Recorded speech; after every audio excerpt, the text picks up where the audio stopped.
Hello guys, welcome back to my channel. तो कल जैसे हमने फॉर्मूलाज देखे थे, अब उस पर हम न्यूमेरिकल्स देखेंगे। First one is for calculation of WACC, that is weighted average cost of capital. Simple numerical है, ये मैंने यहाँ पे न्यूमेरिकल लिख के रखा है, देख लेते हैं। The equity share of company are quoted as ₹105। The company plans to declare a dividend of ₹10 per share। Growth rate of dividend is 5%, tax rate is 50%। क्या करना है? Calculate WACC, that is weighted average cost of capital when the capital structure of the company is on 31st March 2020 shows following details।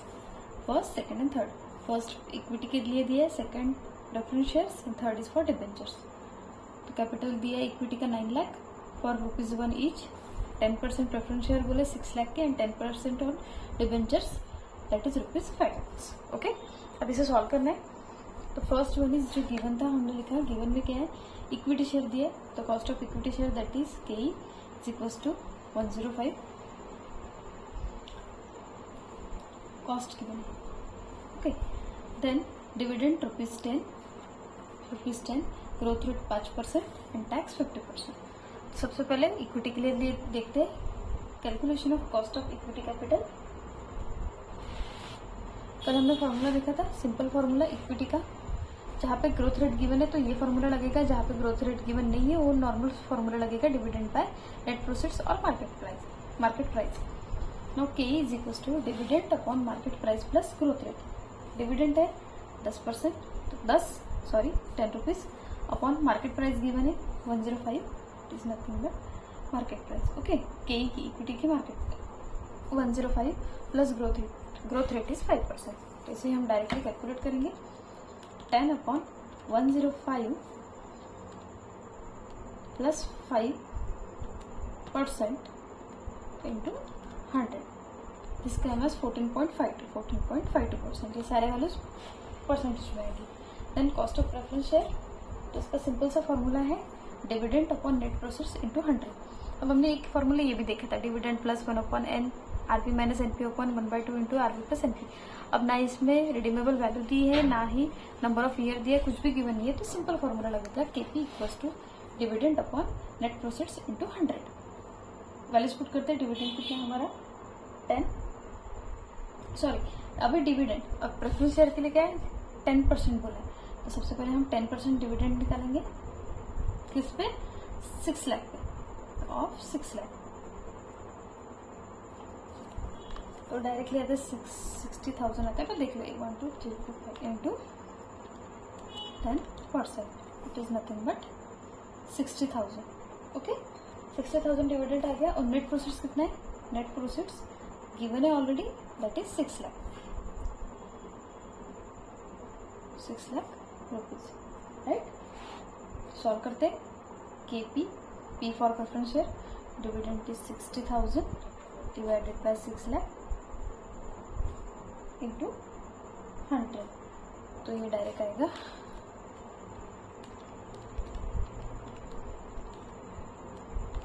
10% आएगा, 6 lakh upon 60,000।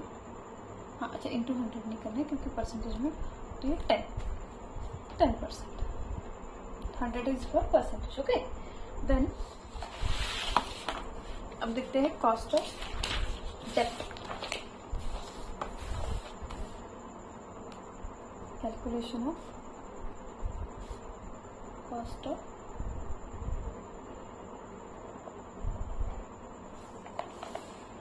डेप्ट, KD का क्या formula?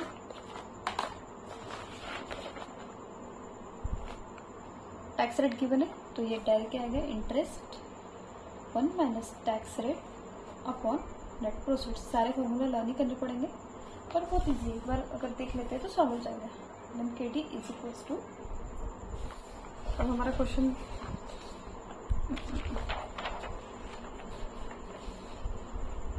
Okay, ठीक है, एक काम करती हूँ मैं दूसरी जगह सॉल्व करती हूँ, यहाँ पे सॉल्व करती हूँ। KD is equals to I1 minus tax rate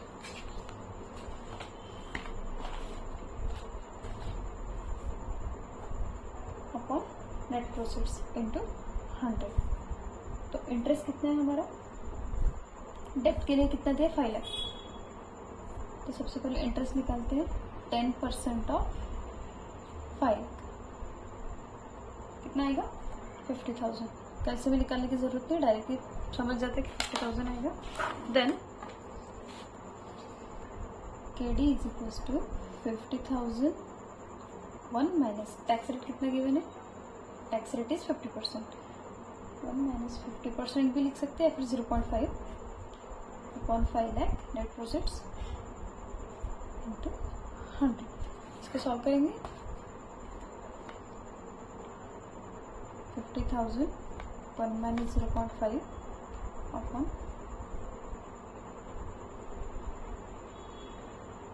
into 100, ये आता है 5%।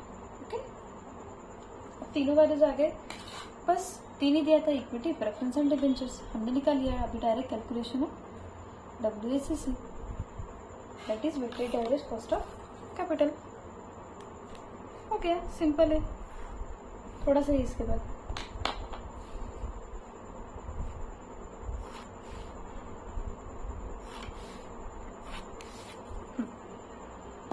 सी, first is source of capital.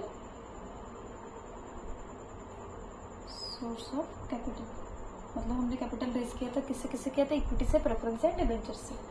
Then amount, जो अमाउंट गिवन है इसको देखते देखते number 1। Second one is weight, is number 2। इसमें लिखते हैं after tax value and weighted cost.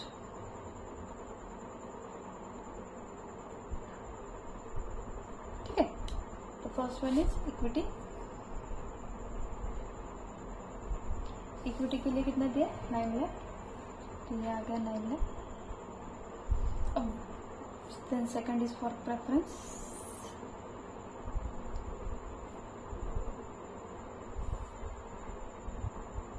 इसका कितना अमाउंट रेज किया था 6 lakh. Last is for debentures,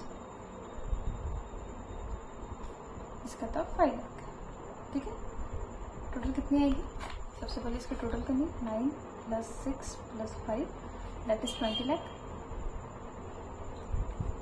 ठीक है, अब 20 लाख है। अब वेट्स निकालने, ये अमाउंट के वेट्स निकालने, तो कैसे करेंगे 9 लाख डिवाइडेड, ये जो भी वैल्यू है divided by total, that is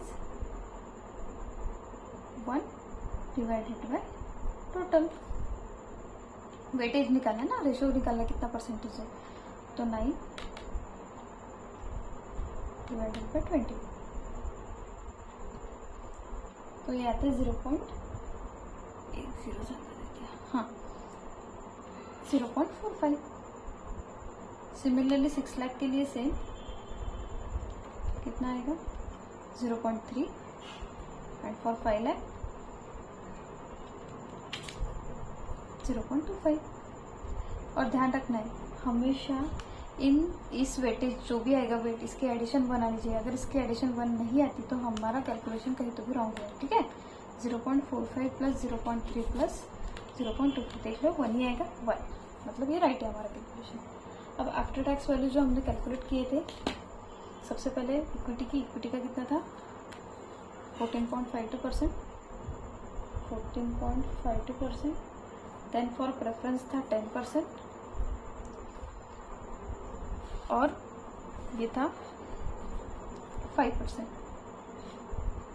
इसकी टोटल करने की जरूरत नहीं। अब वेटेड कॉस्ट का सिंपल है 2 × 3, बस ये दोनों का मल्टीप्लिकेशन करेंगे, क्या आता है 0.45 into,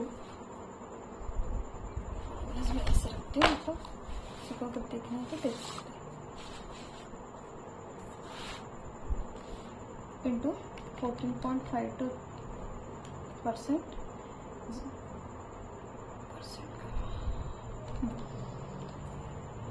6.535, then 0.3 into 10, that is 3, 0.25 into 5, 1.5, 25, बस इसकी एडिशन करनी है। 6.535 प्लस 3 प्लस 1.5, ये आ गया 10.785। This is nothing but the WACC, weighted average cost of capital. हो गया, सिंपल क्वेश्चन, कुछ नहीं, बस जो गिवन था पहले गिवन लिखा, इक्विटी के लिए KE निकाला, KP निकाला, KD निकाला, फिर जो अमाउंट गिवन था एज इट इज लिखा, उसके एडिशन करने के बाद हमने अमाउंट वेट निकालने के लिए अमाउंट को टोटल से डिवाइड किया, जो भी वैल्यूज आई, और आफ्टर टैक्स की जो हमने जो वैल्यूज कैलकुलेट की थी उससे जो मल्टीप्लाई करके वैल्यूज आई उसकी एडिशन की। ओके।